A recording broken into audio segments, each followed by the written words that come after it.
قافلة صغيرة تسير في الصحراء متجهة صوب السودان، فإذا بأسد يداهمهم، وبدلا من ترك جمل له لينصرف عنهم، نهض شاب وصعد على جواده وأطلق النار صوب الأسد، وانطلق يطارده ليختفي عن الأنظار، ثم يرجع حاملا رأس الأسد في يده، ليلقب بعد هذه الحادثة بلقب أقره التاريخ على جدارية العظماء، إنه أسد الصحراء عمر المختار. ولد المختار عام 1862 في قرية زاوية جنزور في برقة شرق ليبيا، وتوفي والده وهو صغير، واتجه منذ طفولته لتعلم القرآن في زاوية القرية، وتوجه بعد ذلك إلى واحة جغبوب معقل الدعوة السنوسية، حيث درس الفقه والحديث والتفسير واللغة العربية على أيدي كبار مشايخ الدعوة، وعلى رأسهم المهدي السنوسي. وفي سنة 1897 كلفه المهدي بأن يكون شيخا لبلدة تسمى زاوية القصور بمنطقة الجبل الأخضر، وقد حصل في تلك الفترة على لقب سيدي الذي لم يكن يحظى به إلا شيوخ الحركة السنوسية الكبار. وفي عام 1911 أعلنت إيطاليا الحرب على الدولة العثمانية التي كانت تحكم ليبيا،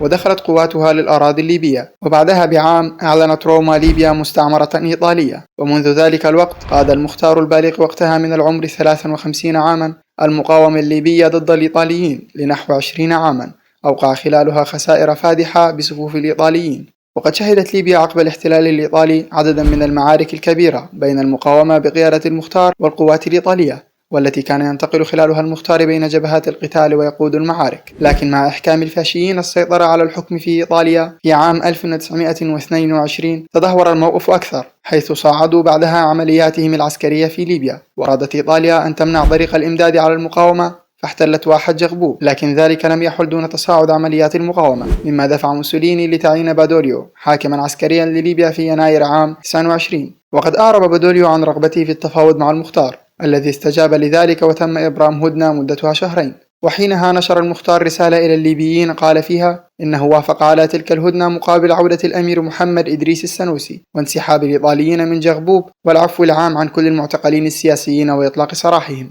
ولكن لم ينفذ الإيطاليون بنود الهدنة، وقبل نهايتها طالبوا بتمديدها بحجة سفر بادوليو لروما، فمددت ل10 أيام ثم 20 يوما. وهكذا عندما اكتشف المختار أن الإيطاليين يريدون كسب الوقت صعد من عمليات المقاومة، مما اضطر موسوليني لتعيين الجنرال جريتسياني محل بادوليو.